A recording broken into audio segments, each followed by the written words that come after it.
and the book was very popular. And a friend of mine who I interned with sent me the book.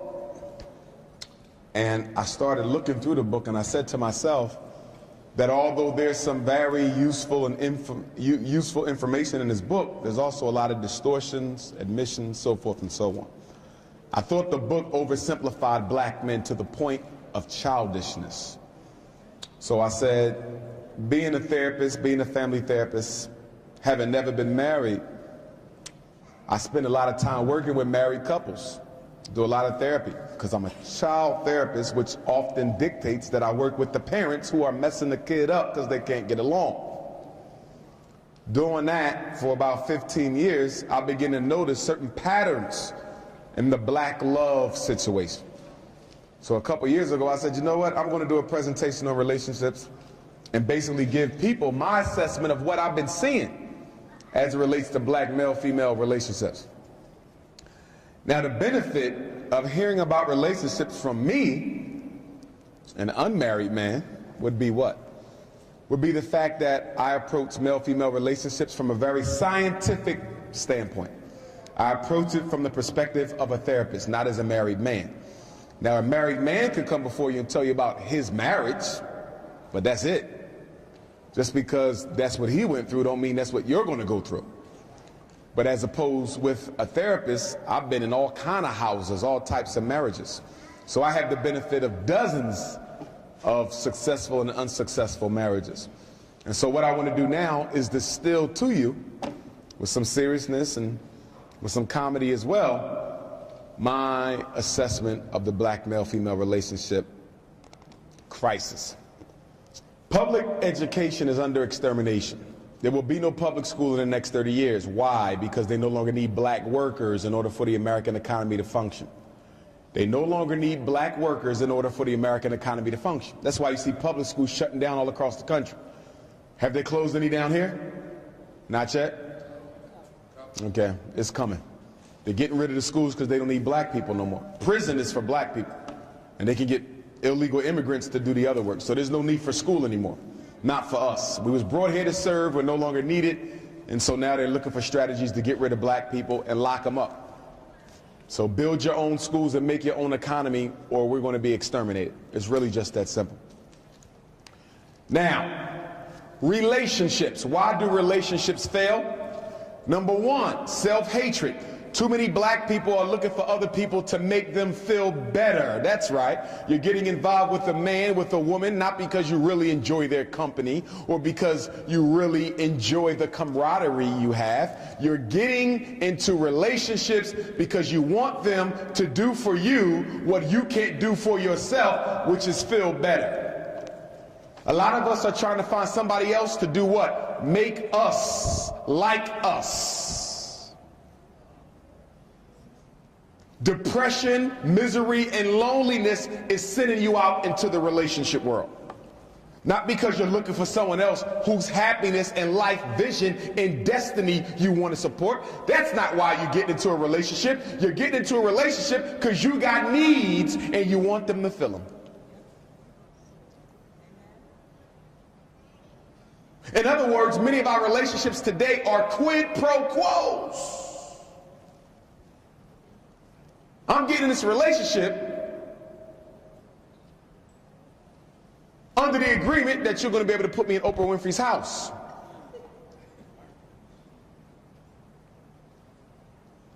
I'm getting in this relationship because you're a beautiful woman and I expect you to stay that way until you're an old woman.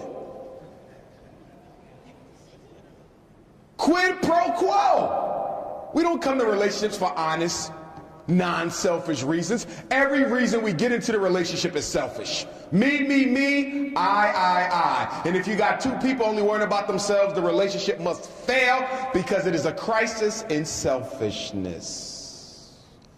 Unhappy people coming together looking for happiness. How can two unhappy people make a healthy relationship? You coming with baggage, she coming with baggage. Kaboom. All of us, when we come into the world with what? Unmet needs. Everybody in here. When you're born, from your mother and father, what do you have a need for? Love, a need for deep intimacy, trust, an ability to rely and have faith on somebody, reciprocity, the ability to exchange an equal give and take. Everybody in here, in order for you to have a healthy marriage, you must have had a healthy love affair with your mother and your father. That's right. A boy must have a love affair with his mother first. And he has one with his father. That's where he secures his manhood. The girl must have one with her mother first, and she has one with her father. If a boy hasn't had a love affair with his mother, it can be difficult to have one with other women. If a girl has never been loved adequately by her father and has never loved her father adequately, that can lead to hopeless romantic syndrome, ladies. What is hopeless romantic syndrome? We'll talk about it a little bit later when we talk about dysfunctional personalities, but the short version is a hopeless romantic woman is a woman who falls in love with every man she meets because she's looking for a father's validation. Every man becomes the objectified daddy. And then you cling to him. You smother him to the point where he leaves you. It reinforces the belief you had that no black men are good anyway. Look at the cycle. Look at the cycles, the self-perpetuating defeatist cycles. So the first thing I said is what? We have a need for love. If you got love from your mom and your dad, you're going to be good. But let's say Dr. Umar's mother didn't love him adequately. We didn't have a good intimacy. I really didn't have a good emotional attachment with my mother. How am I going to deal with that when I get older and start dating other women? I'm going to deal with it one or two ways. You either run away from it because you're scared of it because you never had it. You run away from it because you're scared of it, you never had it. Or you do what? You run to it, which means you overindulge to try to get the need met. So Dr. Umar never had a love affair with his mother. I get into a relationship with a black woman. I'm likely to do one or two things. I'm either going to try to make her love me, try to make this relationship go faster than what it needs to go because I have an unmet need I'm trying to get met through her. Are y'all following me? Or I'm going to do what? Soon when I start feeling that attachment, soon when I can tell we starting to fall in love, you know what I'm going to do? I'm going to split. I'm getting the hell out of Dodge because I'm afraid of this. Ladies, you ever date a man and you knew he loved you, he was into you, you knew he loved you, and one day he just disappeared. Had nothing to do with another woman. You're like, that man loved me. I know he did. Why did he leave? Because he ain't used to love. It's scary. He's afraid that if he lets you love him, you're going to hurt him like his mama did. Same thing go for women. You either run away from it or you run to it. So that's intimacy. What about trust? You got a woman who could never trust her father. Her father never kept his word. Every time he promised something, he never delivered. She get into a relationship. Guess what? She's going to do one or two things. Trust every man she meets on the first date. Here you go, boo. Here's the keys to my apartment. First date. Because you're trying to force trust because you never had it. Or is she going to do what? Put her guard up so high that she never trusts no man she dates. She's been married 30 years and still don't trust her husband. Some of y'all in this room right now, men and women, wondering why you keep repeating the same relationship pattern because you haven't figured out your psychological riddle. What didn't your parents give you that you keep trying to get from other adults? I keep attracting the same man. I just get these men and they come and they use me, Dr. Umar. They use me. Why? Because obviously you have a look on your face that says, use me. You have an energy that radiates to other men that let them know you feel needy. You need a man in order to feel like a woman you will always be taken advantage of. And then you have reciprocity. What is reciprocity? That's dealing with give and take. If you grew up in a house where you was able to get your needs met, give and take is easy. But what if you grew up in a house where you couldn't eat if you wasn't on time? If you was 5 minutes late for dinner, your brothers and sisters ate it all up. If you didn't get down to that Christmas tree on time, somebody stole your gifts and sold them. No, this is real. People grow up in situations like this. I work with kids like this. Living in a house is a damn war. You want some soap to wash up with? Well, you better save that little piece and hide it under your mattress. When you grow up in those type of environments, you get into relationships and you keep on doing what? Repeating what you experienced. Now you're in a relationship with a good woman, good woman, good woman, good woman. She do everything for you. You don't do nothing for her. Why? Because you so paranoid that if you show her any sign that you care, she gonna use you. My premise of the talk tonight is that most of our adult relationships are doomed to failure from the unhealthy patterns we've seen in our houses growing up as children. The relationship was doomed to fail before y'all even got together because you didn't understand yourself and he didn't understand himself. And both of y'all looking for somebody to do what no other human can do, which is make you happy. How many times do I hear that from people? I just want a man to make me happy. I just want a woman to make me happy. Can't nobody make you happy because emotions are internal. You create them. Can't nobody make you happy but you. Stop giving that responsibility to somebody else. If you don't like you, how in the hell am I going to like you? Some of us can't stand ourselves, but don't understand why other people don't like us when you don't like yourself. And this whole relationship is based on me trying to make you feel better about who you are. Are we serious? And the minute I don't do a good job of distracting you from you, you drop me off and pick up somebody else, and then you run around and say, Dr. Umar made me miserable. He made my life a living hell. I'm so unhappy. No, boo-boo, you was unhappy before you met me. All I did was expose it. Nobody make you happy but you. Most of us addicted to relationships. Can't be by ourselves. One relationship over, we jump into another. One marriage over, we jump into another. Why are you running from yourself?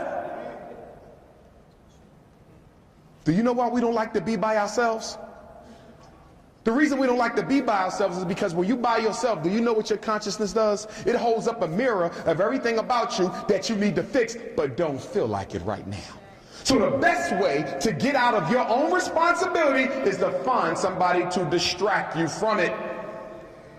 And that's why relationships begin to fail once you meet somebody who's really trying to help you grow, because you're not interested in growing. Hey, baby, why don't you stop smoking them cigarettes? You don't tell me what to do. I'm not dating you to become a better person. I'm dating you to cope with the person I already am. And that's why when you date people, you have to do what? Evaluate their willingness to grow. Because you are on a spiritual journey, and the man and woman you choose to walk with on that journey got to be able to support your destiny. How are you spiritual married to a materialistic person? That can't work. But some of y'all trying to make it work. I know all types of conscious brothers married to women who were Beyonce chicks. Talking about some, Dr. Umar, she raising my daughter with weaves and perms and blonde hair, but you knew that when you met her. Why are you trying to make her something she ain't? You can't change nobody. When you meet somebody, you got to ask yourself the million-dollar question. Can I live with this person as they are for the rest of my life until the day they die if they never change nothing about themselves? Can you say, yes, I can tolerate him forever? Yes, I can tolerate her forever? Or do you just like most of what you see, but not all of what you see, and you fail to recognize that problems don't disappear, they only get worse? Who are you fooling? It's like so many black women I meet who, when I say, why did you marry him? Because y'all don't seem like a good fit. Because he proposed. So you got married just because he asked you? Yeah. You know what's bad for black women out here, Dr. Umar? You lecture about it. I seen it on YouTube. You said only 1 out of 4 of us ever going to get married. He asked, I said, hell yeah. Ladies, listen to me, black women. The most attractive thing that you have cannot be bought. It's called confidence.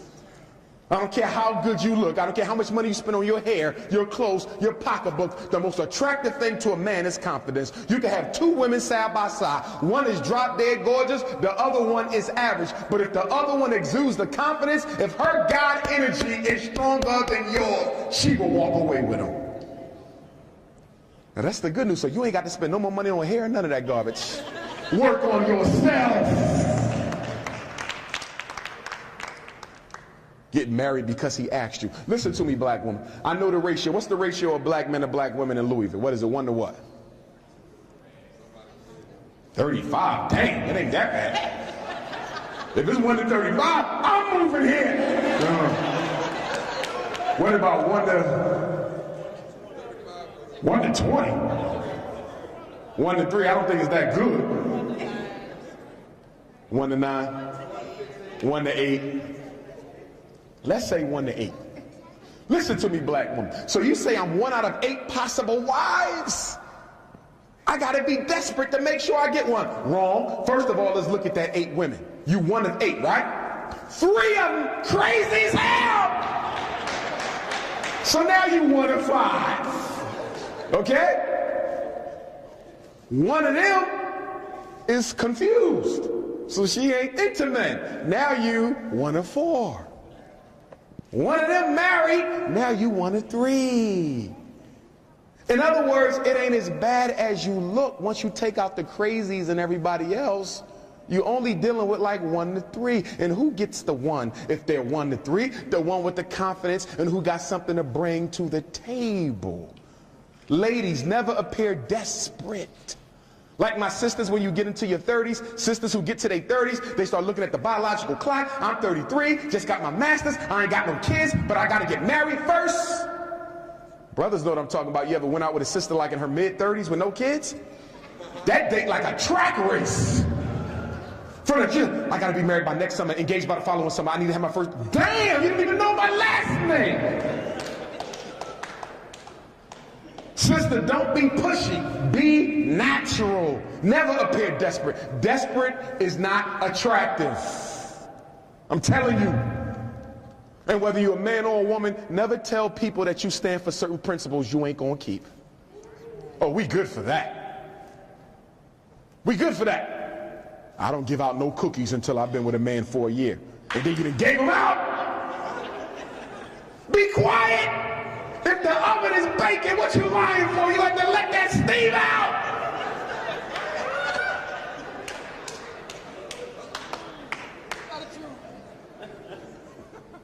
It's real. Brother say, yeah, I don't chase no woman. If a woman don't want me, I just let her go on. First time she don't answer her phone, you stalking her. Who you lying to? We got to be real. And then a lot of us get married for materialism. Oh, my wife is a lawyer. She make over $150,000. So that don't mean you're going to be happy. My husband is an engineer. He's the chief of his firm. And since when did money make people happy? Look at Hollywood. They crazy as hell. Don't no money make nobody happy. What's the 2 biggest factors of life happiness? Do you know what they are? You know what the 2 biggest factors of life happiness? It ain't got nothing to do with how good your wife look, how much money your husband will make. The 2 biggest factors of life happiness is, do you love what you do for a living? And do you love who you spending your life with? So you mean the fact that you working on your law degree ain't got nothing to do with how happy you're going to be? No, it might make your ass miserable when you're done. Do you like what you do? When you get up and go to work, do you like that? And if you don't like your job, do you have something you do after work that gives your life some meaning? And do you love who you spending your life with? Oh, I married her because she got pregnant. I grew up in the church. And now you're miserable. You got to choose your husband patiently. You got to choose your wife patiently. Love doesn't have to be rushed. It can wait. And we got to stop getting married just because we love people. That is not enough. Love is an emotion. It can change. Why did you marry her? I loved her. But y'all had nothing in common. See, you got to have values in common. Not surface stuff. I'm a psychologist, she's a psychologist. She Pan-African, I'm Pan-African. Her parents were married, my parents were married. It looks like we equally yoked. No, we not, because I like to spend money and she like to save it. I believe in God, she can't stand God. I want to have a big family with kids and be home all weekend with the kids, and she want to run the streets with her girlfriends. But y'all didn't talk about this before y'all got married? Because you got married for an emotion? Love goes up, love goes down, love can even disappear. So getting married for an emotion is nothing good. In fact, love, I don't even need that. Do you see what people do who love each other after they break up? I don't want none of that. They try to destroy each other's economic life, their destiny, keep the kids away from them, blow their cars up. Love. Y'all know what the hell I'm talking about. I don't want that. What I want is a sister's commitment and trust. We can build on that. If you're going into business, or you're going to go into business with somebody just because you love them, you want to open up a corner store, or you going to go into business with me, open up a corner store just because you love me? Does that got anything to do with your decision? Marriage is a business. Yes, there's feelings involved, but it's a business. And if you don't believe me, as soon as the marriage is over, all y'all talk about is the business. So you got to make sure the business is right. Can this woman raise your kids if you die? Can that man raise your kids if you die? And the other thing, we always talk about being equally yoked. You know what we need to be equally yoked? We need to be equally yoked when it comes to self-esteem. It's amazing how to hear people talk about the ideal mate, your ideal partner, but the ideal man you describing, the ideal woman you describing got a self-esteem through the roof and yours is through the ground. A woman with low self-esteem will never end up with a man with high self-esteem, honey. You are your problem. Your magnet is attracting more of the same. All I attract is weed head and dope addicts, because your self-esteem magnet, boo, is only pulling that to you. Your ideal mate might be up there, but you don't think the world of yourself. So if you don't think the world of yourself, how are you going to pull a partner who thinks the world of himself? Like attracts like. Brother with low self-esteem, sister with high self-esteem, all he can do for her is be her personal slave and assistant. You ever see people never want to be around a partner they with? They'll come to an event like this and never go by each other the whole time. Get away from him. Some of y'all hearing that. You over there, he over that side. Because you don't like them. But you don't like yourself either, so you need them around to distract you. They serve a purpose of keeping your miserable ass from functioning on your miserable ass. Yes! Do couples counsel? You can look at the two couples, you can see why they came together. He had a need for a woman who worshiped him, and she had a need for a man to tell her what to do. Sometimes two unhealthy people can have a happy relationship because they both sick and they know it. Yes. Yes. And then we got to talk about post-traumatic relationship disorder. This is important. I made this up. This is my word. Don't steal it. It's mine. Do you know what post-traumatic relationship disorder is? This is after you get out of one relationship, you don't take time to heal yourself, and you go run into another one. Hallelujah. Who's guilty of that? Show of hands. Oh, you actually put your hands up. Okay, bless you. No, it happens to all of us, right? Post-traumatic relationship disorder. I was in love with her. We lived together for 4, 5 years. We broke up last week, and I'm already out at the club trying to find a new queen this week. That woman is a rebound. Why am I not taking time to heal? If you was with somebody that closely, that means y'all spirits became one. Y'all was a unit. So if y'all breaking up, them spirits got to detach. That takes some time. Now you say, how long does it take to get over one relationship before I start looking for another person? That's a very personal question, but at least a season. If you've been married 30 years, this might take you a few years. You live with that man for 2 years, sister, it might take you 6 months to get over that because y'all was attached. You just don't move on. And then people say dumb stuff like, there's no better way to get over an old person than to find you a new one. Wrong. Having a new person only distracts you from the fact that you're still in love with them. Fellas, you ever date a woman and she ain't seen her baby dad for 10 years because he was locked up, and then all of a sudden he got out, and y'all went to a Dr. Umar lecture and he was there? And you could feel her oven just heating up, and she ready to cook a cookie. You're like, man, this woman's still in love with that dude. Yes, Because she never resolved that. All she did was moved on to you. Ladies, the same thing happened with y'all. He ain't done with her. Out of sight ain't out of mind. Because once they come back, they're going to pick right up where they left off. Talking about you over them. No, you just ain't had the opportunity to see if you were still attached. You need time. And women, you need more time than men because you internal. You are the receiver. I'm not talking about liquid. I'm talking about spirit. I'm talking about spirit. When you lay with a man, his energy goes into you. Not physical, spiritual. Sister say, well, I'm a polyandrous. I got 4 husbands. Really? So you got the energies of 4 sick-ass brothers swimming in your womb, and you wonder why you so miserable. You ain't made like that. You are not made to be the receiver of multiple masculine energies, especially these sick kind of masculine energies we got. And that's why so many sisters are mentally unhealthy, because you playing in the game. You cannot win. You're not built to play around like that. Oh, I could love a man and lay with a man and get up and keep on going. I don't know what you're talking about. No, that's called denial. Emotional suppression. That's what that is, black woman. And black men too, we need a healing period also. Because when you don't heal and you suffer from post-traumatic relationship disorder, still being in love with the other person, you start mistreating the new person. You start projecting on them stuff they didn't even do yet because of what the last person did, because you still traumatized. Get over yourself. You need time. Spiritual evolution is about solitude. Study religion. I don't care if it's Islam, Christianity, African mysticism, East Indian religion. All of them teach that you got to spend time by yourself in order to achieve peace of mind. So if you're always dating and chasing, when do you find time to go into the great I am? When do you find time to meditate?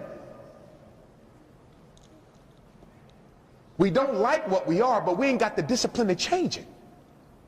Sisters, you ever had girlfriends who was married with kids, but they never wanted to go home? And soon as I got off from work, she wanted to go get some drinks. And right after I get the drinks, she wanted to go shopping. And then after I go shopping, she wanted to go get some more drinks. Then she wanted to go to the movies. Then she wanted to go eat. Like, damn! Go home! Why don't we like going home? Fellas, you call your homies up. Yo, dog, let's go swing out for a little bit. Man, I want to go head home. Nah, man, come on, man. It's a beautiful day outside. There's only 6 feet of snow out there. Come on. Why he don't want to go home? Because home is where the spirit talks to you. Home is when you're forced to look at yourself. You don't want to deal with you. You don't want to deal with your problem with your mom, the fact you ain't getting along with your sister. You don't want to talk about the fact that you cursed your son out and you need to forgive, ask for forgiveness. You don't want to deal with your problems. So you need somebody to take your mind off of it. Relationships is the newest drug in the black community. It's an addiction. It's a fix. Oh, and then we got to talk about the inner child. Do you know what the inner child is? Everybody sitting here today listening to me has a little person inside of them. The person you were from birth to age 12. That little kid still lives in you. Ladies, you got your little girl. Fellas, we got our little boys. These are the kids who suffer those unmet needs of love, trust, reciprocity. And they normally stay asleep. They don't bother you until they see something they think might help them get their needs met. Ladies, let me give you an example, ladies. You have an unmet need for attention from your father. One day, you at the Dr. Umar lecture, you meet a handsome brother. I mean, he is fine. Now, the adult woman in you says, what? I am a woman. I'm not going to sleep with this guy the first date. We're going to date, boom, but I'm a woman. But the little girl say, hell no! He look good! You get that! And so you're trying to listen to your adult mind. No, I'm not going to do that. I don't care what you want! I never had a handsome man. You hit that! And then what happens, ladies? You let the little girl and you dictate your behavior. You do something you shouldn't have done. And then the next morning you mad and angry at yourself. How could I do that? Because you let a child run your damn life. That's why. And then we got to talk about blending the unblendable. You got kids, I got kids. Before you settle down with him, before you settle down with her, y'all got to make sure y'all agree on how to raise those blended families. Look, I'm all about education. I can never marry a woman who don't really take school seriously. My daughters are going to do their homework, and if they don't do it right, they're going to do it over. But your son don't even have to do this. Are y'all following me? My son do something wrong, he going to get a consequence. Your son do something wrong, it's all right. That can't work. You can't have two laws in the same kingdom. But how many of us don't pay attention to how each of us parent our kids? Most of us don't study our potential husband or wife parenting skills to see if you can live with that. It's no way in hell I can live with an undisciplined child. It's no way I can live with a child who doesn't value education. So if you can't live with a child who doesn't value education, why did you marry a husband who didn't? Them kids might didn't bring y'all together, but they can surely tear y'all apart. All they got to do is go tell grandma and grandpop on you. Yeah, grandma, brother Umar hit me. And then grandma run off, you let that man hit on my grandson. Ain't gonna talk about the fact he was about to punch her in the face and I had to pull him back. You got to get your kids in order. Women, when you ain't have a man, what do? You elevate your oldest son to man of the house status. When you're about to bring a man in that house, you got to put him back in his place. Because some of y'all sons will be walking around, I need to talk to him. 8 years old, I need to talk to him.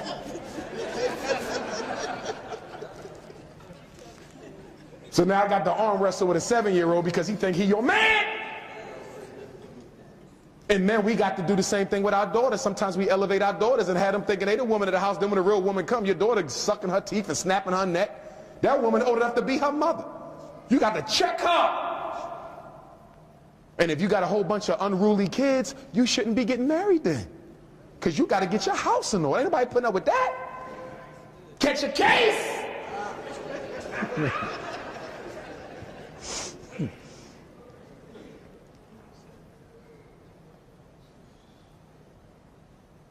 And then you marry somebody with addictions? Addictions. You're going to marry somebody with a cigarette addiction? You want to marry somebody who's only going to be around for 20 years of the marriage? I don't understand. You marry somebody with a marijuana addiction? And fellas, you need to watch that marijuana, especially the young guys. You know what that does? I did a whole research paper on the effects of THC, the chemical active, the psychochemical of marijuana. You know what that does? It slows your blood down. You know what slow blood does when it's time to be intimate with your woman, man? You can't get intimate because the blood is moving slow. The blood is high. So now you can't perform. And she got cookies to bake and you can't bake them!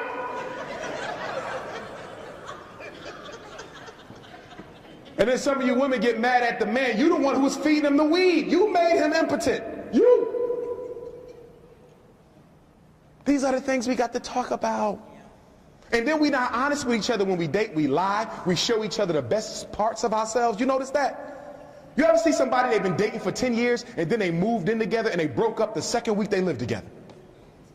Broke up the second week they was married. How did that happen when y'all was together for 10 years? Because when they was together for 10 years, that was all a front.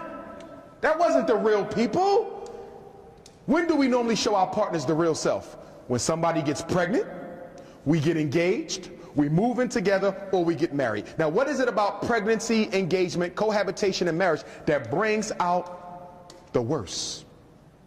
It's not that it brings out the worst, it brings out the real you. See, when a man gets a woman pregnant, we drop our ego. We stop faking. Because we say, we got to pay for this. The hell with faking, I'm going to be me. Woman get married, she got the ring on her finger. She cooked for you every week when y'all was just dating. Now y'all married, she ain't cooked yet. Because that wasn't who she was. That was just the bait. Ladies, he used to open the door for you. Y'all dated, he would open the door every day, rub your feet down. Y'all got married, you put your feet up on him, he kicked them off. What you putting them over here for? Because we got this tendency, once we get into the relationship, we think we can quit. Nah, I done wifed you now. I ain't got to do none of that no more. I'm your wife. I don't need to cook no more. But woman, if you don't cook, ain't nothing wrong with a woman who don't cook as long as that matches up with the husband's perception of what the woman's role is. See, we got to talk about gender balance. Ladies, what do you expect a man to do in the house, and did you communicate that with your fiance? Fellas, what did you expect your woman to do, and did you communicate that? Some women don't want to raise their kids. Can we be honest? So if you're a black man coming from a traditional family where the women raise the kids, and you dealing with this new jack queen, she ain't raising no babies. She come home from the hospital, she give you a box of Pampers and 2 cans of Isomil. I holla. And now you look at her like, wait a minute, these your kids. But she never told you she was going to be home with them kids. Stop making assumptions and start asking people. Like I tell women all the time, I get a lot of emails from women about this homosexual thing. How do you know if your man is this? How do you know if your man is that?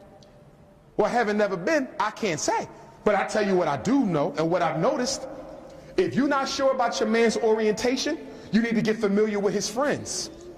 You hear me, ladies? Because your man might not show signs. His best friend may not show signs. So what you got to do is you got to invite all 10 of his homies over for a Super Bowl party. Oh, I love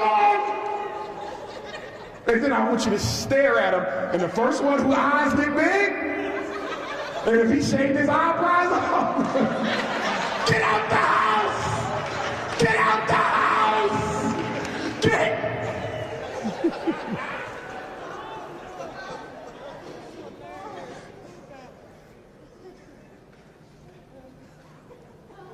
Because if he flaming, somebody in his social group will flame. He gonna float right up your steps. You ain't gonna even know he came in. Invite the group!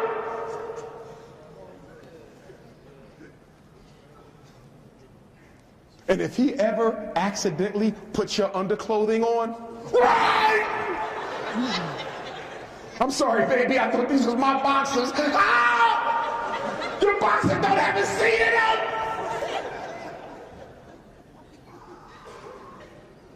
And you gotta watch the jokes that they make.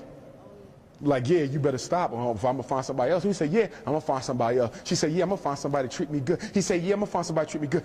You say, if you don't stop playing with me, I'm gonna find a man who could treat me better than you. And then he said, if you don't stop playing with me, I'm gonna find a man who could treat me better than you. No, real rap. I just got an email, real rap. Sister's husband just confessed to her that he was homosexual up until 5 years before they got married. He just now told her this. Informed consent. We lie to each other. You get married, you got a terminal illness. He got a right to know that. She got a right to know that.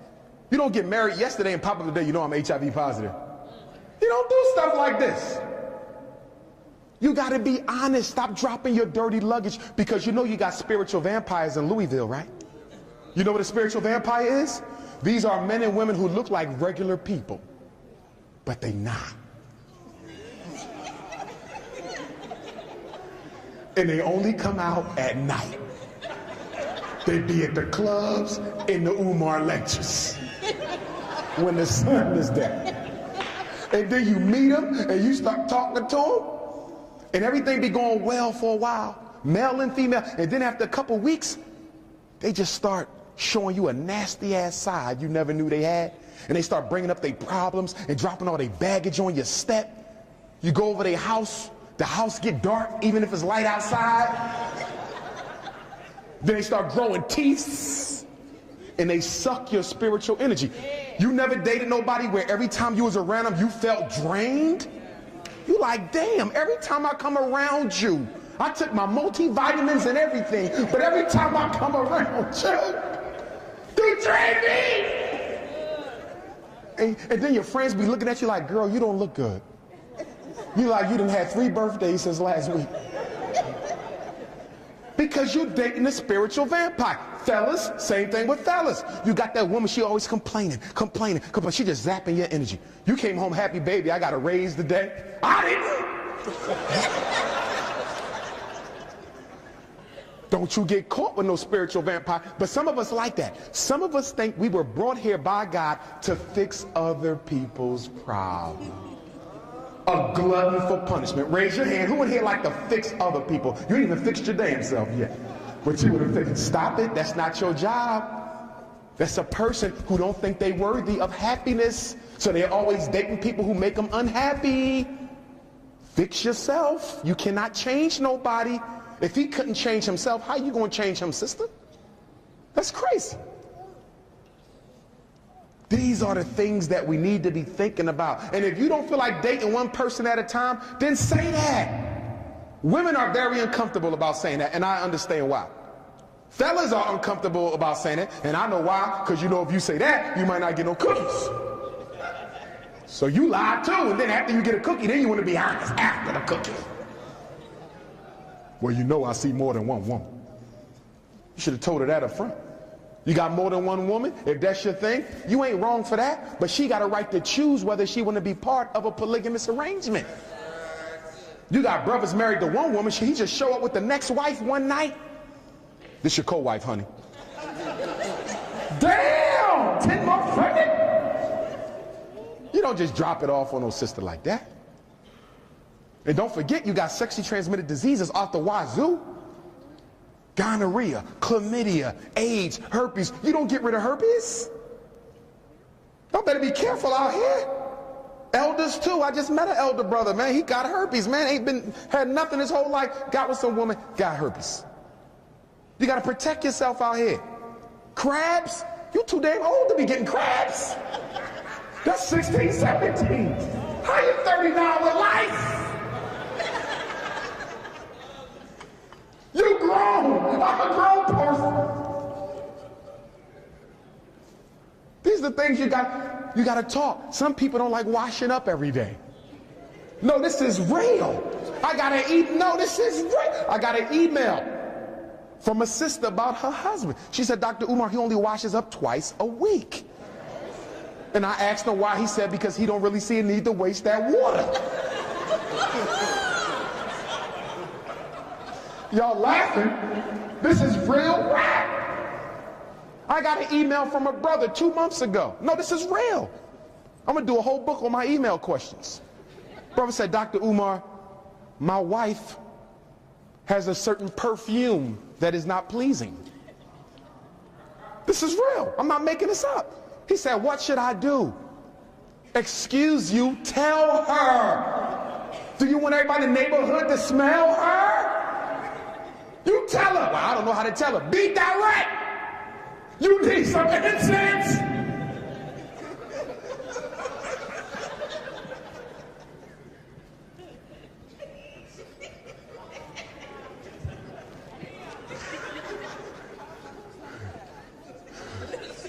And ladies, y'all don't be honest with your friends. Fellas, how many of you had a girl who would come and tell you about their girlfriend? Yeah, you know, Shaquita don't be smelling right. But if that's your girl, tell her! What you telling me for?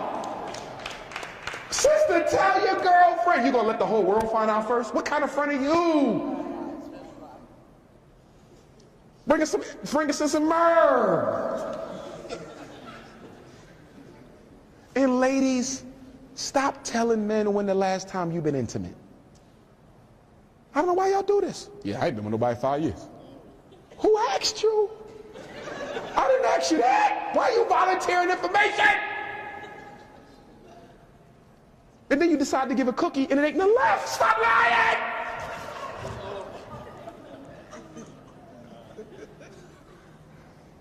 $5 years, really? Well, 5 minutes. And then we got to stop introducing romance too soon. You know why? Because before you got intimate, you could objectively evaluate whether or not this was a good person for you. You could see with both eyes. Sister say, this brother ain't good for me. He don't want to work or nothing. He got an anger problem, breath stink. You know, I can't. Fella, yesterday you was able to see it. Now, I don't think the sister really good for me. She a good sister, but I don't think our destiny's lining up. You could think, but then y'all get intimate. Now you can't think no more. Be honest with yourself, black woman. Yesterday you knew you should have left him alone. But last night, y'all crossed that line. And he hit you with a lightning bolt. Boom! Now you can't see straight no more.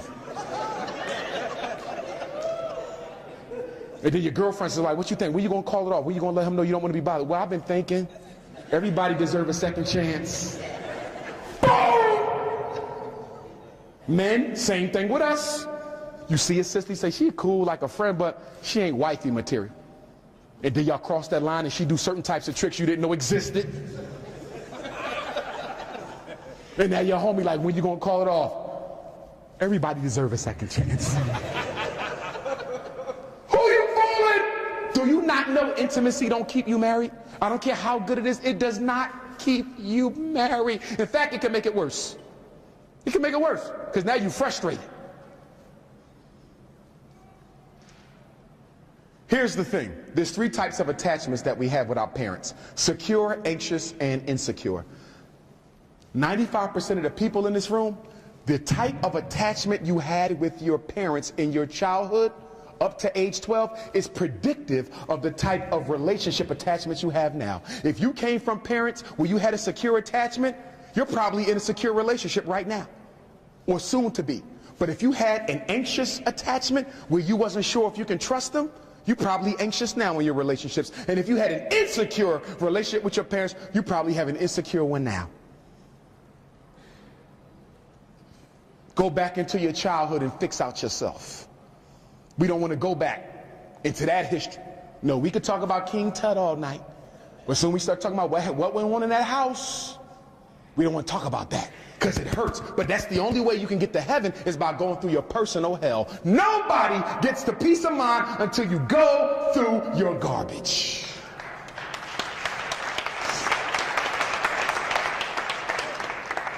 Remember I talked about unmet needs? These are the 4 major unmet needs. Love. If you never got love, you will either what? Be emotional unavailable, afraid to let somebody love you, or you will be emotionally dependent, falling in love with everybody you meet. Security and attachment, you're either going to be physically unavailable or you're going to smother your partner to death. Show of hands, who dates somebody who smothers the hell out of you? You need an oxygen tank when you wake up. You got to link yourself up because they don't want to get the hell away from you. Can I go to the store by myself, please? See, some of y'all can't raise your hand because the smotherer is right next to you looking at you with a... I wish you would raise your hand. I'll cut you. You're like, damn, I can't get away with my homies. Why she always gotta come? I can't go out with my girlfriends. Why he always gotta come? He's a smotherer because he never had that secure attachment, so he got to follow you around everywhere you go like an overgrown baby. Why are you putting up with that?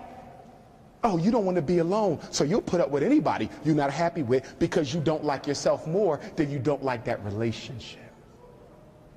And then we got people who got trust issues, so they never trust you or trust you on the first date. Here go my social security number in case you need it. Begging to be used. And then the 4th type, reciprocity. These people who never had healthy give and take in childhood home will either become stingy as hell or they will use you to death. Ladies, you ever date a man, you did everything for that man, his birthday came around, you bought him a nice birthday cake, took care of his kids, your birthday came around, and you got an e-card. E-card. You spent $300 on him, and you got an e-card. And some of y'all laughing because you're guilty. When you date somebody, you got to ask yourself, do they have the ability to love you? Do they have the ability to trust you? Do they have the ability to reciprocate? And do they have the ability to attach? I run into a lot of black women who meet some good brothers, good men, but the men were hurt in a previous relationship, so they got a big prison around their heart. So the woman is like, I love this man, but he won't let me love him. And then what is my question to you, sister? Can you live with him as he is if he never changed until the day you die? And your answer is no. But because he's the best thing you found, you try to accommodate yourself to him, and it never works. You cannot cheat spirit. You cannot. And then some of us rush, fellas, we get into marriages, women, we get into marriages with people who was good, but it really wasn't what we was looking for. And what happens? Right after you get married, you run into the man of your damn dreams. And now you scratching your head like, uh-oh, I made a commitment to God, but I'm feeling his energy. Fellas, I made a commitment to God, but that's the one. She was the one. Too late, you rushed. If you ain't content with what you got, what the hell you taking it home for? Some of us make better decisions with our cars and our hair than we do in relationships. You go buy a car, you want to test drive the car, you want to see the damn Carfax. You married his ass, you ain't seen no facts. These are the values. If somebody like to save and somebody like to spend, there's going to be a problem. Somebody like hanging with the family, somebody like hanging with the friends, there's going to be a problem. Somebody like baking cookies every night and somebody only want to bake them once a year. Now, I've never been married, but ladies, I've been hearing from married men that once y'all get married, the oven gets shut down. Don't you deny him his God-given rights. Because it's women in Louisville who would love the bacon cookie. Shake and bake. And then you got religious activity versus inactivity. That's really important, especially for spiritual people. I got a brother right now, his wife got the white Jesus on the wall and won't take it down because she said that been in her family for 200 years. I said, yeah, so has slavery, honey. Burn that shit. Okay? Burn it! You don't bring no white Christ in my house. Some of y'all still got white Jesus. Raise your hand. Damn, white Jesus in the house. And then some of y'all got the black version looking like Lionel Richie. Stop!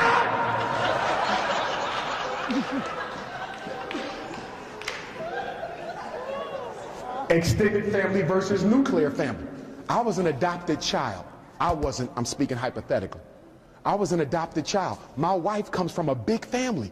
I'm only used to being me and my foster mom. She got aunts and 20 uncles and cousins, and they always over our damn house, and her mom be up there with her toes on my couch. We gonna have a problem because I thought when we got married, it would just be us and the kids. I didn't know you was bringing all them. Y'all gotta talk about that. If you come from a really small family and you marrying somebody with a big family, y'all got to have that conversation. Because they might have an open door policy. Because in the African culture, there's no nuclear. The whole family is immediate. You feel me? So every day you come home, there's a different relative sleeping on the couch. Y'all know what I'm talking about. Talk. All you got to do is talk. But see, you don't want to talk because you say, if they tell me the truth, I'm going to have to make a decision. And I don't want responsibility. I want them to lie to me so I can blame them later, even though I already knew. See how we like to play games? And then you have traditional versus non-traditional gender roles. Brothers, I already said it. Some women don't cook.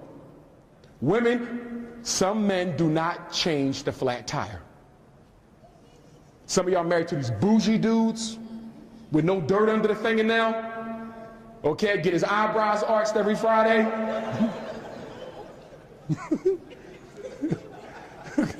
So you, hey baby, I broke down. I'm on the interstate. Can you come get me here? Sure. He shows up, gives you the jack, and say, call me when you get back on the road. By the way, do you want my coat? Because it's chilly. Some men don't take the trash out. I'm being honest. They expect a woman to take the trash out because their mother always took their trash out. You got to study the relationship that the man has with his mother. And even if it's healthy, you got to make sure that it's not sick. Are y'all following me? He may love his mother to death, but if it is an unhealthy thing where she has turned him into a damn overgrown boy, you don't want him. His mother still comes over his house and cleans and washes his clothes, and he's 35? You don't want no man like that. Fellas, you got to do the same thing. You dating a woman, and every time y'all have a problem, she call her father up, Daddy, Johnny's yelling. I tell her and her father where to go. You got to make sure, because some people got that relationship with their parents where they tell them all their business. Some people got that relationship with their girlfriends where they tell them all their business. Ladies, that's a big pet peeve amongst men. One of the biggest complaints I hear from black men is black women who cannot hold a damn secret. I had a situation not too long ago. The brother confessed to his wife that he was molested. She told her best friend, who told her best friend. You got to know how to be quiet. At the end of the day, the only person a black man can absolutely trust is the woman sleeping next to him. Ladies, you got to be able to hold your man's confidence. Everything ain't to be shared. And fellas, we got to do the same thing, because some of us could run our mouths too much. Keep the business in the home. Then you got to talk to the kids and make sure they're not telling the business, because some of y'all kids tell everybody. Mommy and Daddy were fighting. Now, what I want to do now, I'm going to skip through some of this. Oh, I got to say something. This is very important. Listen to me. News alert, news alert, news alert. We have a growing population of black men and black women who are into the self-stimulation thing. European sex. Y'all know what I'm talking about. Ladies, toys, gadgets, things. Fellas, Jack and the Johnson. Listen to me well. No, listen. Psychologically, if you self-stimulate, ladies with toys, fellas with yourself, if you do that too much to the point of addiction, do you know what happens? Your brain begins to rewire itself and will only respond to that type of a climax. So now you are with your husband and you're enjoying the intimacy, but it's not pleasing you to that point, and you're getting frustrated because you don't understand how something so good cannot take you to the next level because you messed yourself up with all that self-stimulation. Fellas, the same thing. You want to keep on beating Billy? One day, you get married, and Billy don't respond to the most beautiful woman in Louisville, and you are frustrated, like, how can this be? She is the bomb, small waist, boom, boom, pow. But guess what? Billy don't respond because you done beat him to death.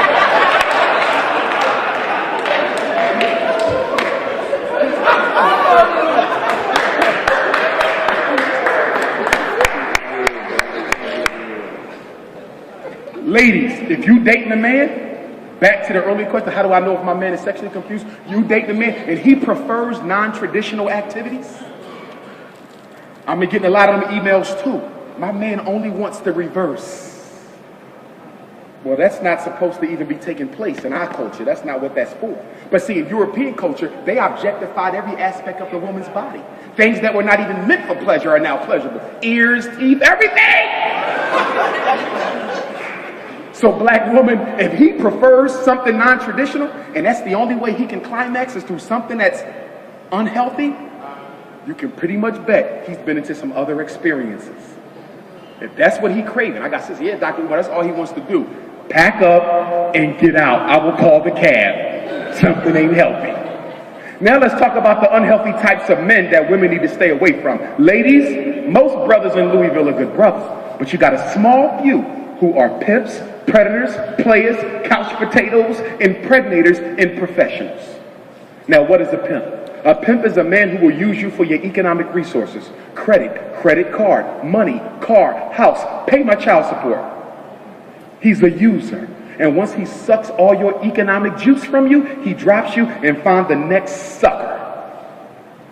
Who's at risk for being used? A sister with low self-esteem, because you will take any man as long as he's there.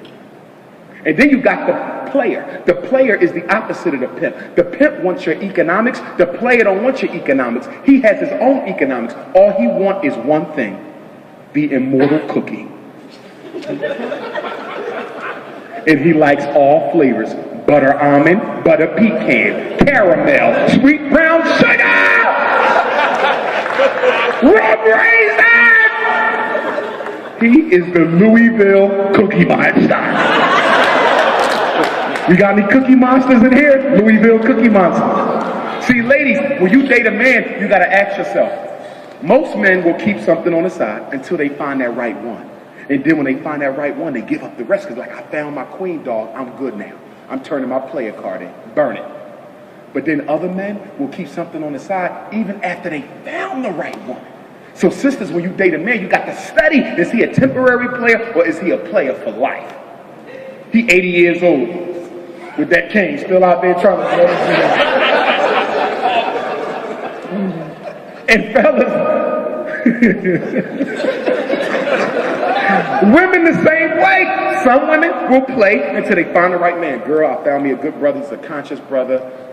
I'm turning my player card in. And then other women will keep something on the side forever. That's right. We got some grandmoms out there. She's still swinging. Okay? With them Diana Ross high heels.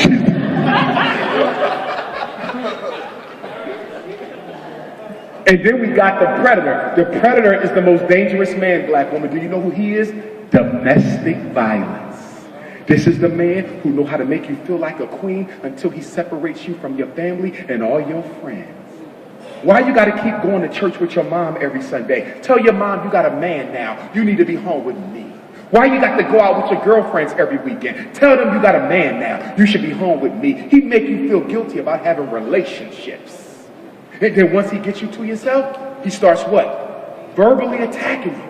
Why don't you find something to do? You look like you're gaining too much weight. Why don't you get another job? He start beating you down verbally, like, what's going on? And then he start throwing stuff around the house. Knocking stuff down. Girl! Smacking stuff down.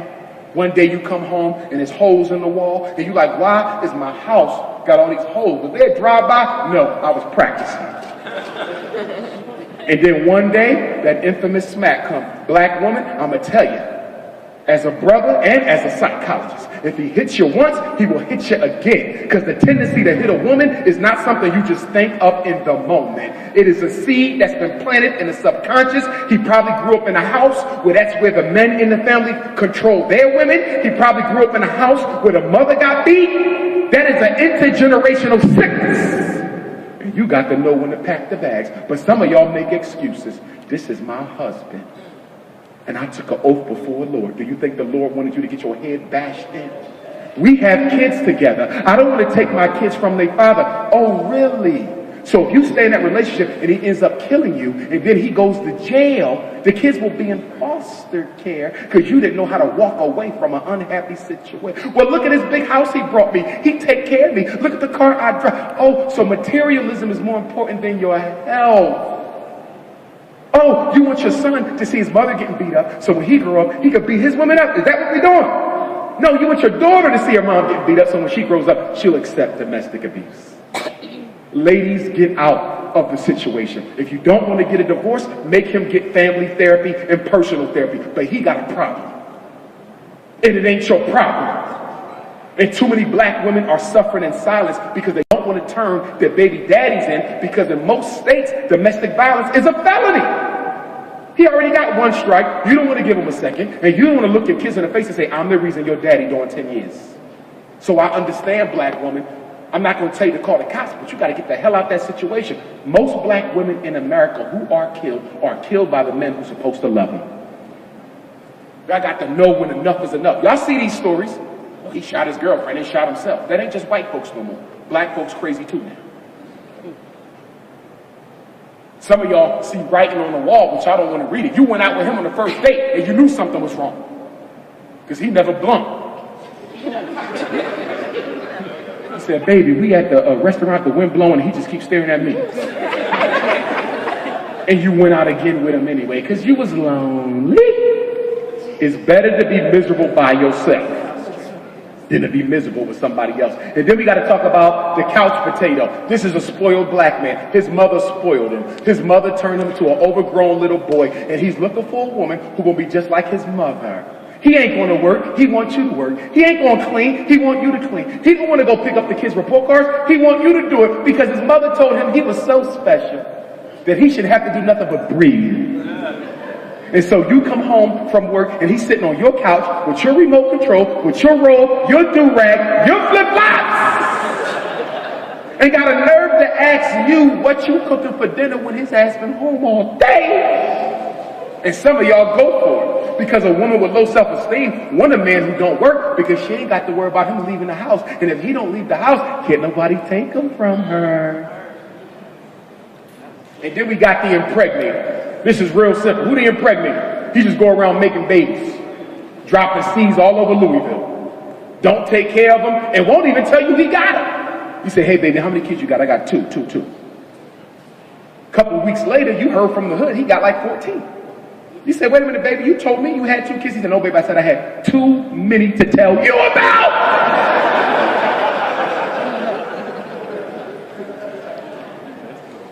And then you got the professional. Who's the professional? This is the black man who wants you to think he got more going on for himself than he actually does. I do security for Puff Daddy in New York. How the hell you get to Brooklyn from Louisville every day? Stop lying. Be yourself. And if I'm going to talk about the fellas, I got to talk about you too, ladies. You better stop. Because you ain't got no eyebrows. Fellas, these are the types of women you need to look out for. High maintenance, hopeless romantic, Miss Hot in the Pants, the healer, the homicidal heartthrob, and the home wrecker. Now, fellas, look at the women in the audience. Look how they get like, oh my God, am I up there? Oh my God, girl, are you up there? I think that's you right there. You know who high maintenance is? This is the woman who's all about buckets and money. She used to be a good woman, but she got used so much she became just like the men who used her. She the type of sister? I say, how you doing, sister? I'm Dr. Umar. I don't know what kind of doctor you are, but what are you driving? And how much do you make? I'm not into the Marcus Garvey thing, so that don't impress me. I didn't see the dashikis. I don't care to wear them. So that's high. She will use you. And who's a sucker for a high maintenance woman? A low self-esteem brother giving his paycheck over to a woman because she just looks so good. I want to pay her to be with me. And then we got the hopeless romantic. Who is this? The woman who falls in love with every man she meets on the first date. No cookies either. No cookies been cooked. Y'all went to McDonald's. Small fry, 2 cheeseburgers. Caramel sundae, and a bobblehead doll. McDonald's. Number 2. You dropped her off. You on the way home, and you getting text messages. I knew you were him. I know I sound crazy right now, but I can tell when God chose somebody for me. Because I deal with spirit. And my grandma dealt with spirit. And my mama dealt with spirit. And she said that I was going to marry a man with 6 letters in his first name. Excuse me, baby, my name is Mark. You're Mark Jr. 6 letters. And fellas, let me tell you something. If you deal with a hopeless romantic, a woman who falls in love with every man she meets, you got to be careful. Because if you take a cookie from her, that will be the last cookie you ever bake in your life. Because she's going to become a stalker. The hopeless romantic women are the stalkers. Oh, I don't give you no cookie. You act like you don't know me no more. Oh, really now? You're going to Dr. Umar's lecture? Let me shake my eyebrows off and make sure I'm over there in time. She's at your job. She's stalking you at the neighborhood bar. She calling your mom up. You scared to go home from work. You pull up your block real slow. Hopeless romantic. You take a cookie from me, you will keep it forever. Sisters, raise your hand. Where my hopeless romantic sisters in here? You ain't letting nobody go. You's a baby. You keep your hand down, little boy. And then next we got Miss Hot in the Pants. That only take 2 seconds to talk about. Cookies is baking. They not done yet, but she giving them out anyway. Butter almond. Dark chocolate. Wait, they not done. I don't care.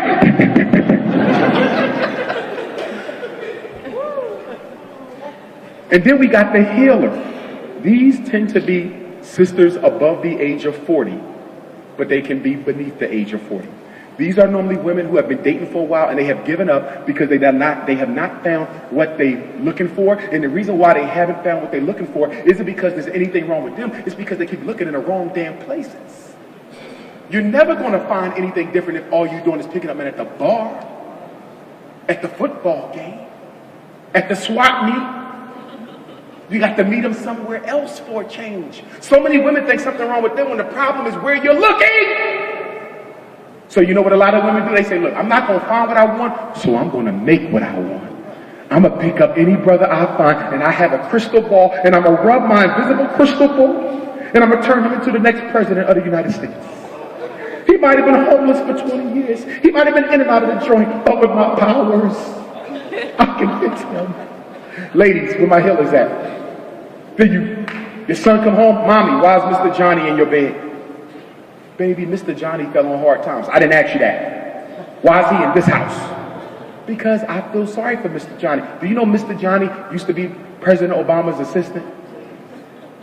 Mama, Mr. Johnny older than President Obama. Ladies, you cannot change a man. Stop thinking you can change a man.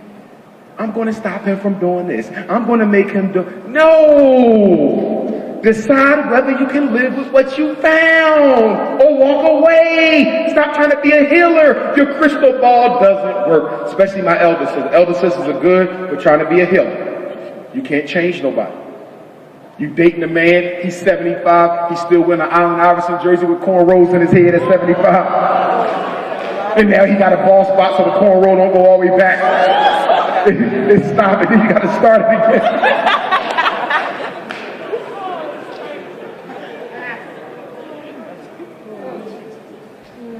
And then we got to talk about the homicidal heartthrob. Fellas, drama queen. This is the woman who cannot talk about the problem. She got to fight now. She curses, she screams, she threats, she comes to your job. She beats your mama up, your baby mama up, your lawyer up. She don't care! She thugged out. And you knew she was thugged out because on the first date, something about her just didn't make sense. She only had one eyebrow. She had 3 baby daddies' names and they was all crossed out with skull bones. You knew. She had 2 knife cuts and a gun wound. You knew. But you kept on. You know why you kept dealing with her crazy behind? Because crazy cookies are the best cookies. And you couldn't walk away from them. Yes. And then you say, well, I'm going to get a restraining order on you. I'm going to get a restraining order on you because I told you to stop disrespecting me. And she say a restraining order? I will use that for blunt paper if you don't get that out my face. You know how many of those I done had? I get 3 a year and you punk ass bring me a restraining order. She got your wife scared. Your wife. Honey, can you, your wife a bourgeois chick with a doctor. Fellas, if you know the girl is thrown off, why are you dealing with her? Especially if you're a professional brother like me, you can't afford that kind of drama. She just come to the lecture. Boom! I need to talk! Oh, meet me at the airport. No, now! And the last one is who? The home brothers, if you got a good wife, why you taking a chance of losing your family on some garbage? Don't no woman want to play seconds. But y'all keep falling. Married men and men in relationships keep getting suckered. And I'm going to tell the sisters how this happens. And some of y'all, who the home wreckers? Any women home wreckers in here? See, these are women who don't think they can find a man of their own, so they just take everybody else's. They specialize in dealing with men who are in committed relationships because they're jealous of other women for having what they can't seem to get. And it starts off real easy, don't it, fellas? She say, look, I know you're in a relationship and I respect you. In fact, that's what I find attractive about you. A married brother, 2 kids. I just want a little bit of time. I'm not going to harm that. That's my sister. I just need my time. So the first year, you give her time. And then the second year, she says some more time. And you say, I can't keep giving you more. I told you I was married. Don't start that crazy stuff. And then she say, when you leaving her for me? Whoa! We never discussed that. I know, but that was before I cooked 3 cookies.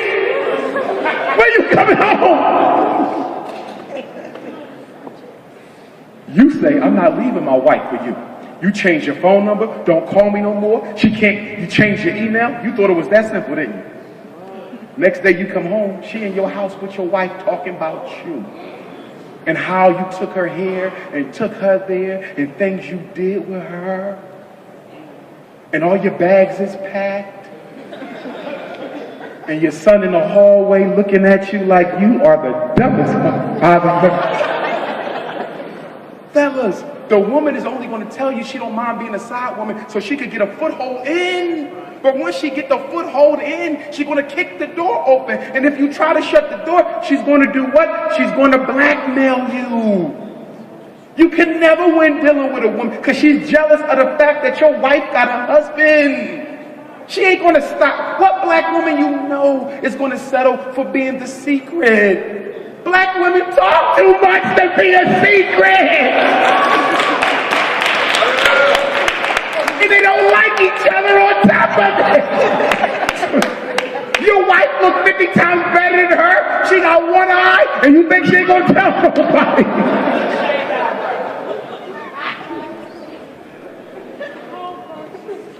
How would you cheat? And then I look at the women y'all cheat with. They nothing like your wife. You threw over a marriage over this? Fellas.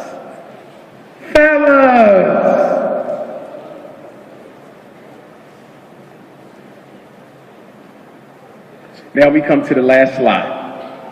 And we're going to wrap it up. I actually have a for sisters only relationships and dating seminar that I would love to do. But that got to be an all-female audience. Where I really get deep. I teach you some stuff, sisters, to look out for. But the brothers can't beat it because I don't want to sell out the fraternity. You feel me? Personality disorders. These are real. We diagnose them in therapy. These are real. These are not made up. According to the scientific research, a person with a personality disorder has the least chance of getting married and staying married. So as I go through these personality disorders, I ask you, are you married to somebody with a personality disorder? Are you about to get married to somebody with a personality disorder? Are you the one with the personality disorder? Y'all ready? These are real. Pay attention. Dependent personality disorder.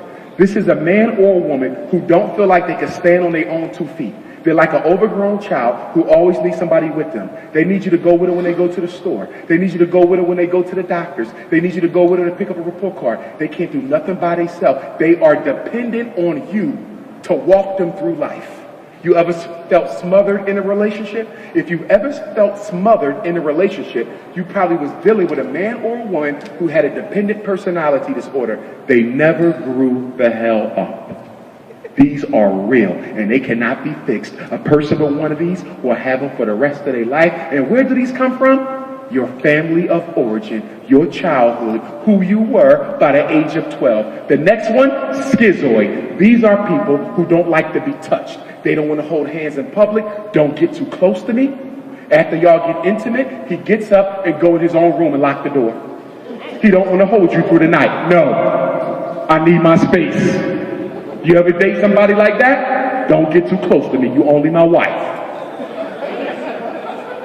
These are real people, spiritual vampires waiting for you tonight at the club. What club we going to tonight? I'm going clubbing in Louisville. Where? I don't club. No, I can't go there. I heard drop out.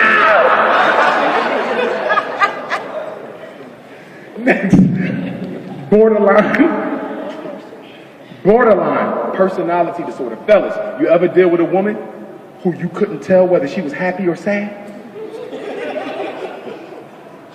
Y'all driving, at this stoplight she happy. Y'all talking, Dr. Umar is funny. And then the next light she crying, I don't want to live. You're like, damn, what happened? We just went from the block, damn it, one block. A person with borderline is normally women. It can be men, but it's normally a female disorder. These are people who cannot regulate their emotions at all. They go from happy to sad in 2 seconds. It's very close to bipolar, but it's not bipolar, but they're very similar. And let's deal with bipolar, because that's not a personality disorder, but some of y'all got that. Bipolar is manic depressive. That's somebody who goes from motivated and excited to sad and I don't want to live anymore. If you're dealing with somebody who's bipolar, you're going to be a nervous damn wreck because you cannot predict what they're going to do. Then you have obsessive compulsive personality. Woo! Fellas, you ever date a woman? So when you walk in her house, take them shoes up to the closet. You sit on her couch, sit on the plastic. You go get some water, you left water in the sink, wipe it out with the napkins. You ain't allowed to do nothing in her house but stand.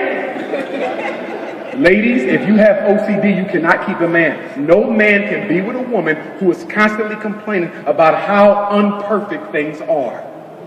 Men can be OCD, but it's mostly women. You are possessive about perfection. You see one piece of dirt on the floor and you go off. This is somebody who thinks they're going to catch the flu, so they wash their hands every 5 minutes, and now their hands is bleeding. And you like, baby, your hands is bleeding. No, baby, the flu's going around. You better wash yours until they bleed. No eyebrows. You better wash it.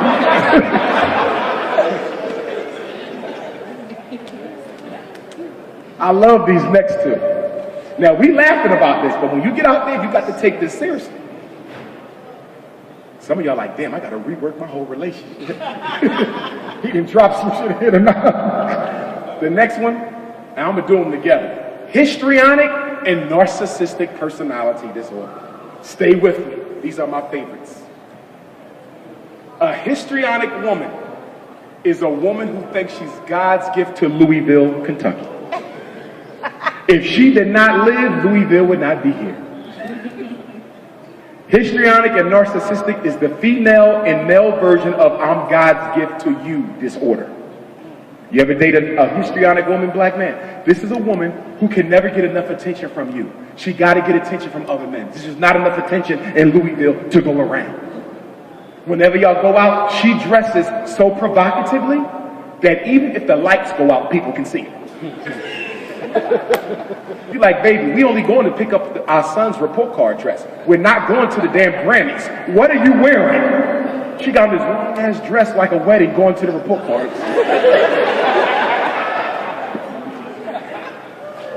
And then she get mad at you and say, look, if you jealous that I look good, I can't stop them from looking at me.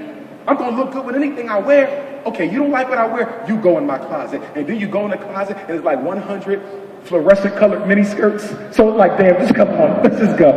Because everything she buys is provocative. Cleavage is all out. Now, I work in schools. In schools, it's easy to spot histrionic women. You want to know why? Because if you are the 6th grade math teacher, if you the 6th grade math, you teach your little kids, right? Why the hell you got on a mini skirt, cleavage, tramp stamp right here with your baby daddy name, stiletto high heels on, teaching a 6th grade math class, and you wonder why all the boys is spelling math, because they staring at your ass.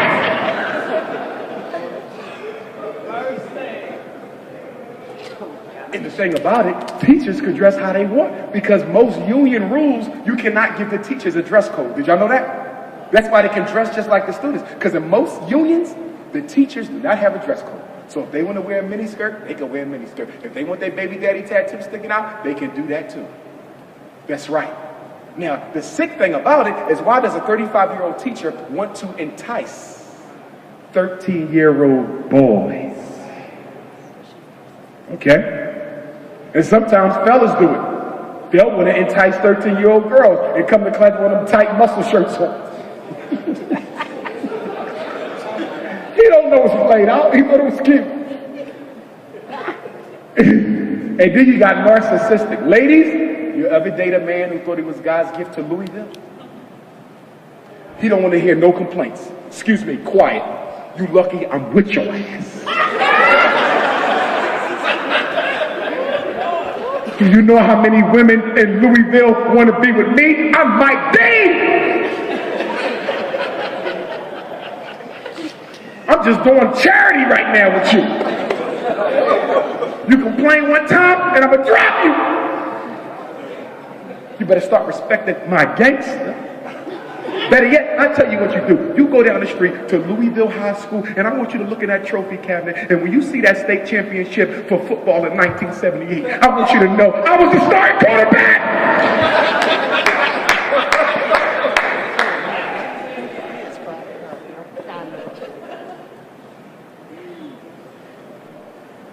That's my picture with Lionel Richie at the state championships. And you like, you played out ass dude.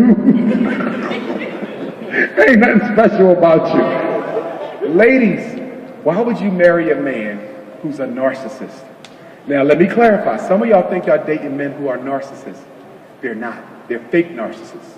A true narcissist and a fake narcissist ain't the same. A true narcissist is a man who really does have an elevated level of self-worship.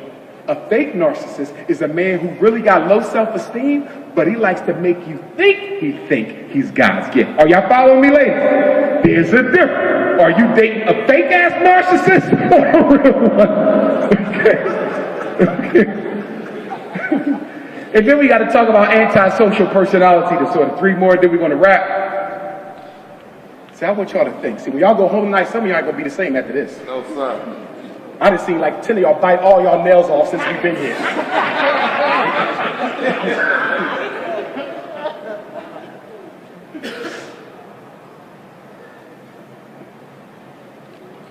Antisocial is a black man or black woman who don't like people. They don't like people. This is normally men, but it can be women. Ladies, you ever date a man who nobody in your family liked him? None of your girlfriends liked him. You're losing family because nobody likes them. You cannot take them to a baby shower because there will be a fight. You cannot take them to a birthday party. You can't take him to the family reunion because he's too disrespectful. Your uncles will jump him. He goes to the family reunion, your grandmom see him. You know how grandma, hey baby, you look like you thirsty. Did I say I was thirsty? Now his lips is dry as hell, they bleed. Do I look like I'm thirsty? Did I say I needed some water? Do these looks look bad? I don't need no chapstick. I was the starting quarterback.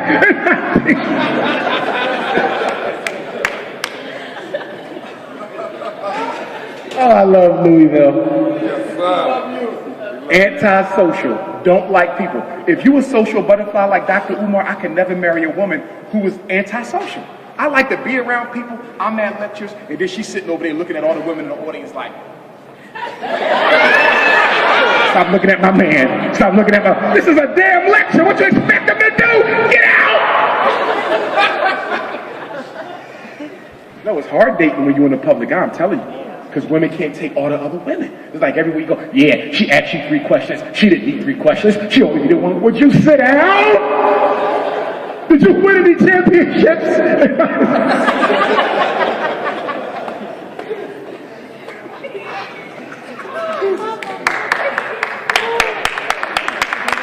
And then we got depressive personality disorder. Oh my God. Have you ever dated or was married to somebody who is always sad for no damn reason? You come home, you had a good day. Hey baby, what is it? Damn. You take them to their favorite, they like Beyonce. You take your woman to the Beyonce concert. Everybody dancing. And you look at her, I thought it would be better than this. Ladies, you threw him a surprise birthday party. You invited all his friends from college, high school, everybody. He shows up. What is this about? It's your birthday party. I prefer to be alone this year. Show of hands. Who's dealing with people like that right now? Always miserable for no damn reason. They are spiritual vampires. You better be careful. I couldn't date a woman like that. I used to date one in college, and I left her there. She was always sad. I'm telling you, we could go to a comedy. She would not crack a smile. You take them to invite you to meet your parents. It's just always droopy-eyed. She's so sad that in 5 minutes, everybody in the house be sad.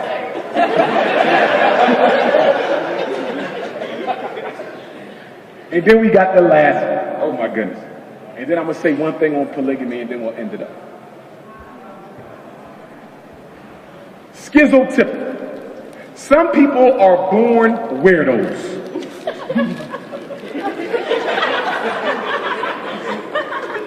They looked at weird in kindergarten. They was weird in 5th grade. even when they won the state championship.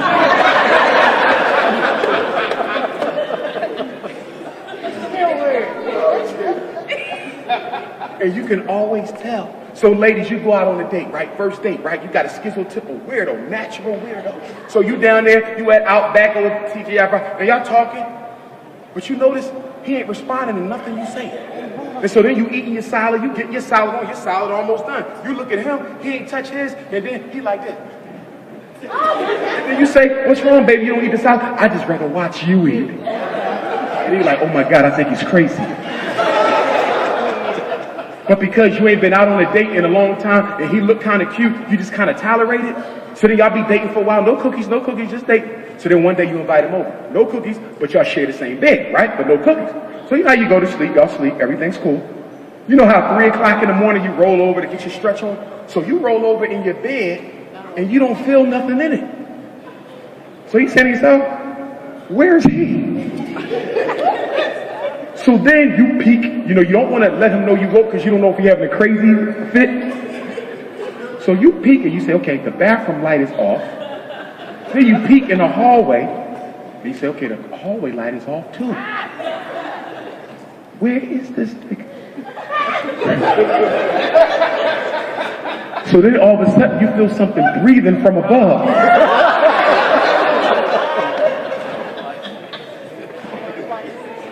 But you scared to look. So what you try to do is roll back over and act like you're stretching, so you do one of these.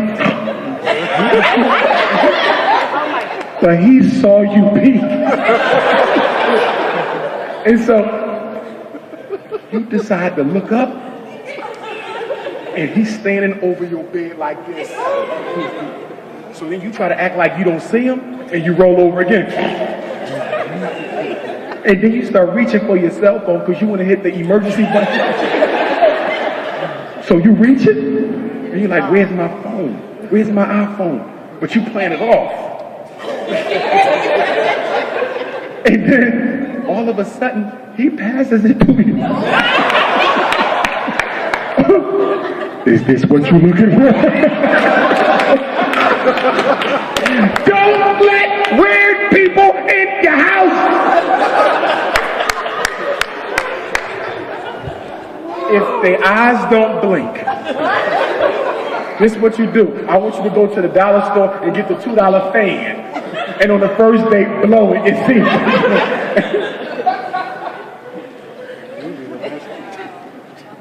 Last word on polygamy. Some men prefer more than one woman. I'm going to have 2 wives. I am. That's me. So don't flirt with me if you don't want to be a co-wife. But I'm honest about it. Because I believe I should double up. If one of my wives go crazy, the other one is still sane. But here's the problem with polygamy, ladies. There's not enough brothers to go around. So when do we deal with the objective reality that it ain't enough? Now don't get me wrong, because some of y'all saying what you're saying, we should just be no. Men ain't ready for it either. Black men ain't ready for polygamy. If you're going to have 2 wives, you got to be able to take care of 2 households. There's no romance without finance. So I understand the black woman. But what I want the black woman to understand is this. Most of you are opposed to polygamy because you've only seen it in a masculine form. I grew up Muslim, and it was polygamy in Islam, and it was all masculine. The man ran it. He decided when he was going to have another wife, and there wasn't much you can do about it. That's what y'all see, but you never saw polygamy in the African context. Study polygamy in the African context. It was the elder women, the queen mothers, who created polygamy because they wanted every woman to not be without a man. Because they knew that if we had some women with men and some women without men, the women without would start sharing with the women who have them, and you will have chaos. And that's what you got in Louisville now. Holy chaos. Let me tell you what I'm talking about. A woman goes out with her man. She comes to a Dr. Umar lecture. What's the first thing a black woman do with her husband? She scans the crowd for competition.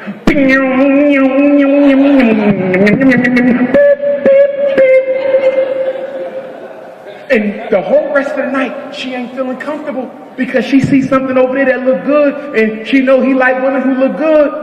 So now she don't feel comfortable because she know that this is a room full of women without men who looking for men. And so you know what it does? It erodes the sisterhood. One of the biggest issues amongst black women is the competition for so few black men. I see it in therapy all the time. Cousins, sisters even. conflict because it ain't enough. Do we need polygamy forever? No. Once we fix our problems, we can go back to one man, one woman. You don't need polygamy if you got an equal number of men and women. But right now, we at war, and we got all these single mothers raising all these kids on their own. They need a man in that damn house. Now, a lot of you women here, you can afford to be with one man because you look good and you got it going on. But what about your sisters who ain't got your education? What about your sisters who ain't got your job? What about the women in the projects who got 5 or 6 kids and would love to share a man because they want one? See, we got to look at the community. Now, it's not natural for a woman to want to share her husband. Who wants to share their husband? You don't do it because you want to. You do it because the community needs you. But fellas, we got to get our act right first. We can't do it tomorrow. I don't want nobody going out here and saying, Umar said all the men can have 2 wives. No, because black men, let's be honest, we have sexually objectified our women like the slave master did. Exactly. And until we de-objectify black women, we cannot do no polygamy. So we got years before we can do something like this. But I think black women need to have a conference by themselves where y'all have that conversation. Last thing I want to say. If I was in charge of polygamy in Louisville, this is how it would work. We would have 16 couples, married couples, 16 women, 16 men, husband and wife.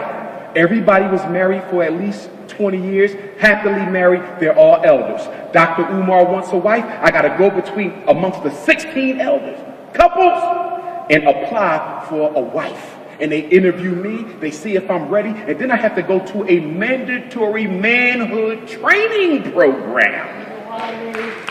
Oh yes, look at the brother, I ain't say all that shit, okay? And then after I go through the program, they say, okay, you can have your first wife. So all the women are organized. So we know who need a husband and who looking for one. So they say, okay, Dr. Umar, your first wife can come from the A group. The A group are women who never been married. No kids, no nothing. They gorgeous, they fine, they the ones every man dream about marrying. But you only get one, black man. When you're ready for your second wife, and you can only have a second wife after you've been married to the first wife for 3 to 5 years, because we got to make sure you know what the hell you're doing first. There is no 2 at the same time. There's 1 and 1 later. So then you come back for your second wife. The elders say, okay, we're going to give you another wife. They talk to the first wife, talk to the kids. They say you get a second wife, and then guess what happens? You get a wife from the B group. These are sisters who might have been divorced. These are sisters who got a little bit of baggage, but it ain't much. They still got it going on. They might got a couple kids, but they got it going on. So you get your second wife from the B group. So then a couple years go by, and you say, I'm really liking this. So then you go to the elders again for your third wife. So they say, okay, you check out. You got enough money. You can take care of it. Your 2 wives are happy. We're going to give you a third wife, and she's going to come from the C group. Now, C means be a little bit more careful this time around. Now, women in the C group got a little bit more baggage. Some of them can't have kids at all. Some of them got permanent STDs. Some of them got terminal illnesses. They got some baggage. But if you claim to be taking on a third wife for the sake of the community, then you're going to take on one who needs a husband, not necessarily what you want. See, black men, a lot of us think that if we're going to have more than one wife, we're just going to take all the good-looking women in Louisville with no kids and leave all the other women. It don't work like that. Under a true polygamous arrangement, a woman with 10 kids and no education has just as much chance of getting married as the best-looking queen in Louisville. It must be equitable for all the women, not just the good-looking sisters. So then, in my system, you only get 4 wives. So I go for my last wife. They say, okay, you get your 4th wife. She coming from the D list.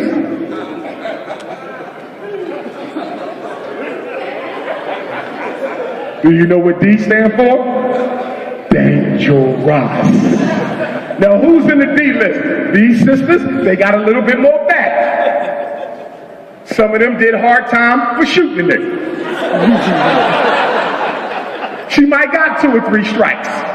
She might have shot her baby dad by accident. She ain't know it was him coming in. Okay? She might got a little bit of Adderall, some Ritalin, some Zoloft. She got a little prescription. She might see things once in a while. Okay? But that's your 4th wife. Now, fellas, before you criticize the 4th wife, think about it. She got a record. She know how to rumble. So guess what? Anytime you got beat, she got you. In fact, your 4th wife is going to keep the other 3 in line. Hold tight. She come in the house My husband told you to have them kids clean. He told you to have the food. And he told you to pay the bills. So this is what I'm going to do because I feel myself about to snap. I'm going to walk to the store and get me 2 Lucy's. And by the time I come back, you better have it right or I'm going to bust a cap. She the best wife you got. You got me, Dr. Umar, I'm having a lecture, right? Y'all don't want to stand in line for me to sign the books? She going to handle it. Ain't no books getting signed until I see a line from my man. And then she take off that ski mask and you see one eye. And you know she not playing with you. You running late, you coming home late. You just got a phone call. Somebody jumped your son at the school. 10 guys is beating your son down. You call your wife. You all on the other side of town. Baby, I'm on my way, but I know you close. Can you just go by there and try to grab John up? They said he getting beat up. Baby, stay put. I'm your wife. No, baby, don't do nothing crazy. I just want you to grab. Baby, you gotta trust me. We took a vow.